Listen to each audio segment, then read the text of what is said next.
Capítulo 49, donde se cuenta del extraordinario suceso que se puede tener por aventura que le sucedió a Don Quijote. Al polvo y al cansancio que Don Quijote y Sancho sacaron del descomedimiento de los toros, socorrió una fuente clara y limpia que entre una fresca arboleda hallaron, en el margen de la cual, dejando libres sin jáquima y freno al rucio y a Rocinante, los dos asendereados, amo y mozo, se sentaron. Acudió Sancho a la repostería de sus alforjas, y de ellas sacó de lo que él solía llamar condumio, enjuagóse la boca, lavóse Don Quijote el rostro, con cuyo refrigerio cobraron aliento los espíritus desalentados. No comía Don Quijote, de puro pesaroso, ni Sancho no osaba tocar a los manjares que delante tenía, de puro comedido, y esperaba a que su señor hiciese la salva, pero viendo que llevado de sus imaginaciones no se acordaba de llevar el pan a la boca, no abrió la suya, y atropellando por todo género de crianza, comenzó a embaular en el estómago el pan y queso que se le ofrecía. «Come, Sancho amigo», dijo Don Quijote, «sustenta la vida, que más que a mí te importa, y déjame morir a mí a manos de mis pensamientos y a fuerzas de mis desgracias». Yo, Sancho, nací para vivir muriendo, y tú para morir comiendo. Y porque veas que te digo verdad en esto, considérame impreso en historias, famoso en las armas, comedido en mis acciones, respetado de príncipes, solicitado de doncellas. Al cabo, cuando esperaba palmas, triunfos y coronas, granjeadas y merecidas por mis valerosas hazañas, me he visto esta mañana pisado y acoceado y molido de los pies de animales inmundos y soeces. Esta consideración me embota los dientes, entorpece las muelas y entomece las manos y quita de todo en todo la gana del comer. De manera que pienso dejarme morir de hambre, muerte la más cruel de las muertes. De esa manera dijo, Sancho, sin dejar de mascar apriesa, no aprobará vuestra merced aquel refrán que dice, muera Marta y muera harta. Yo a lo menos no pienso matarme a mí mismo, antes pienso hacer como el zapatero, que tira el cuero con los dientes hasta que le hace llegar donde él quiere. Yo tiraré mi vida comiendo hasta que llegue al fin que le tiene determinado el cielo, y sepa, señor, que no hay mayor locura que la que toca en querer desesperarse como vuestra merced, y créame, y después de comido échese a dormir, un poco sobre los colchones verdes de estas hierbas, y verá como cuando despierte se halla algo más aliviado. Hízolo así Don Quijote, pareciéndole que las razones de Sancho más eran de filósofo que de mentecato, y díjole, si tú, oh Sancho, quisieses hacer por mí lo que yo ahora te diré, serían mis alivios más ciertos y mis pesadumbres no tan grandes. Y es que mientras yo duermo, obedeciendo tus consejos, tú te desviases un poco lejos de aquí con las riendas de Rocinante, echando al aire tus carnes, te dices 300 o 400 azotes, a buena cuenta de los 3000 y tantos que te has de dar por el desencanto de Dulcinea, que es lástima no pequeña que aquella sobreseñora esté encantada por tu descuido y negligencia. Hay mucho que decir en eso, dijo Sancho. Durmamos por ahora entrambos, y después Dios dijo lo que será. Sepa vuestra merced que esto de azotarse un hombre a sangre fría es cosa recia, y más si caen los azotes sobre un cuerpo mal sustentado y peor comido. Tenga paciencia, mi señora Dulcinea, que cuando menos se cate, más verá hecho una criba de azotes y hasta la muerte. Todo es vida. Quiero decir que aún yo la tengo, junto con el deseo de cumplir con lo que le he prometido. Agradeciéndoselo Don Quijote, comió algo y Sancho mucho, y echáronse a dormir entrambos, dejando a su albedrío y sin orden alguna pacer de la abundosa yerba de que aquel prado estaba lleno a los dos continuos compañeros y amigos, Rocinante y el rucio.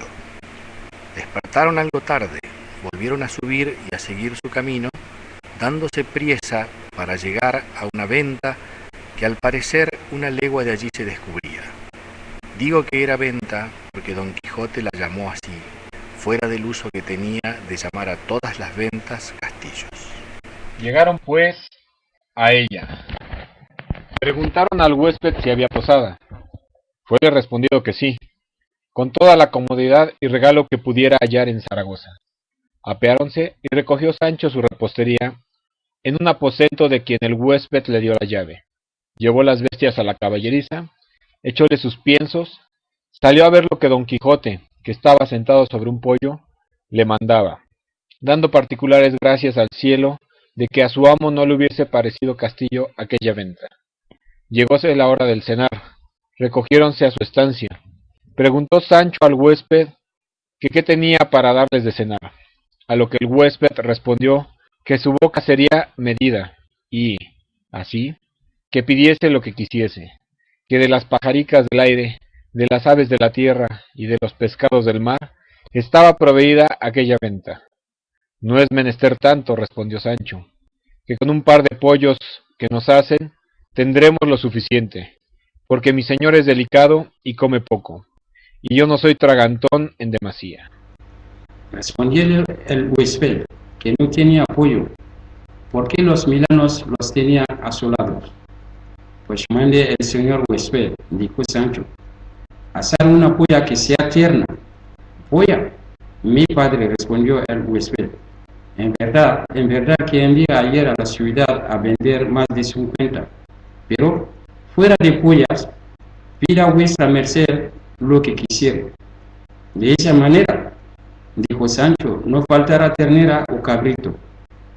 En casa por ahora, respondió el huésped, no lo hay, porque se ha acabado, pero la semana que viene lo habrá de sobra. Mientras dos estamos con eso, respondió Sancho. Yo pondré que se viene a resumirse todas estas faltas en las sobras que debe de haber de tocino y huevos. Por Dios, respondió el huésped, que es gentil y relente el que mi huésped tiene, pues le he dicho que ni tengo polla ni gallinas, y quiere que tenga huevos. Discurra, si quisiere, por otras delicadezas, y déjese de pedir cuyurías. Resolvámonos cuerpo de mí, dijo Sancho, y dígame finalmente lo que tiene y déjese de discurrimiento, señor huésped. Dijo el ventero, lo que real y verdaderamente tengo son 2 uñas de vaca que parecen manos de ternera, o 2 manos de ternera que parecen uñas de vaca.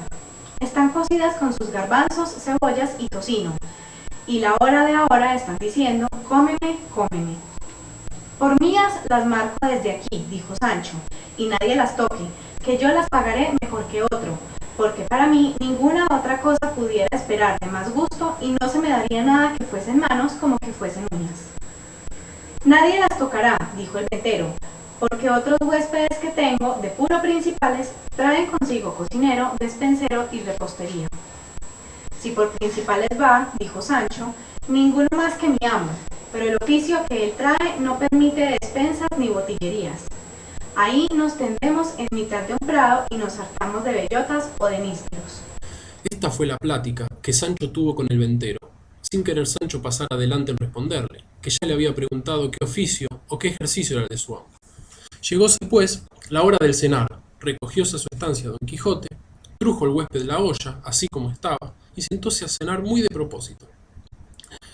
Parece ser que en otro aposento, que junto al de Don Quijote estaba, que no le dividía más que un sutil tabique, oyó decir Don Quijote: por vida de vuestra merced, señor don Jerónimo, que en tanto que traen la cena, leamos otro capítulo de la segunda parte de Don Quijote de la Mancha.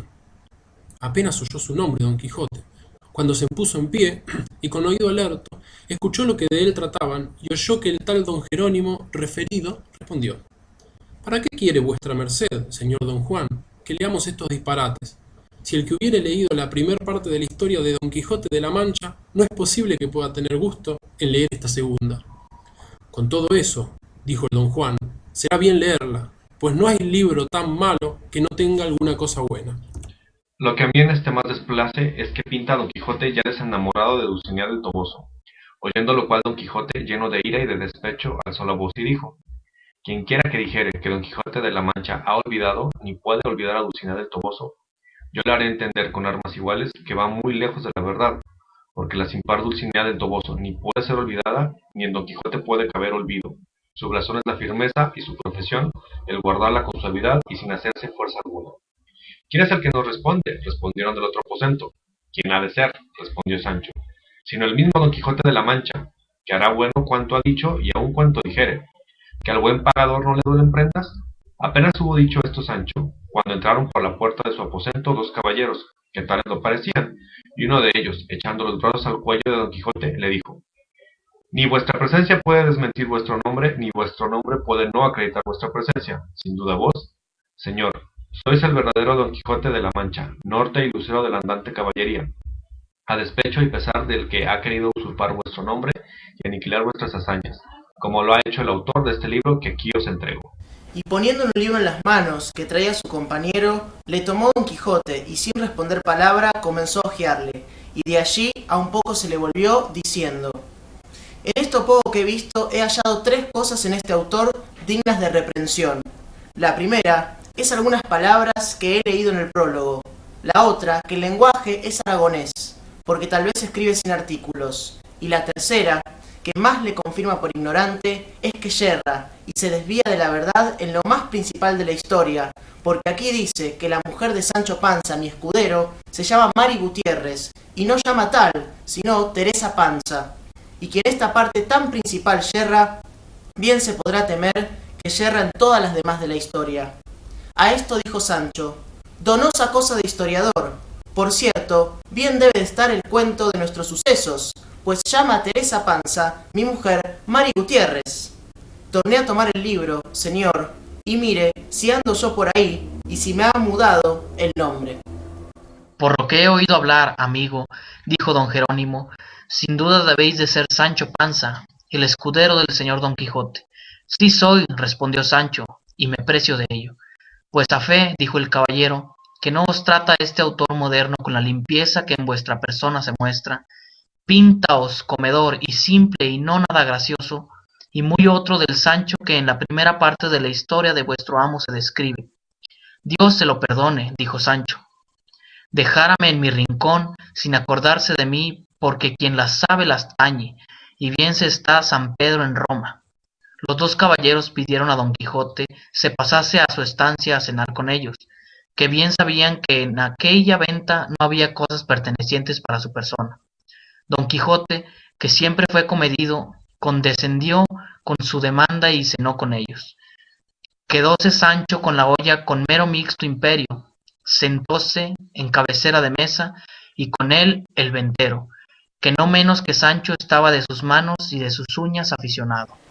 En el discurso de la cena preguntó don Juan a don Quijote qué nuevas tenía de la señora Dulcinea del Toboso, si se había casado, si estaba parida o preñada, o si, estando en su entereza, se acordaba, guardando su honestidad y buen decoro, de los amorosos pensamientos del señor Don Quijote. A lo que él respondió: Dulcinea se está entera, y mis pensamientos más firmes que nunca.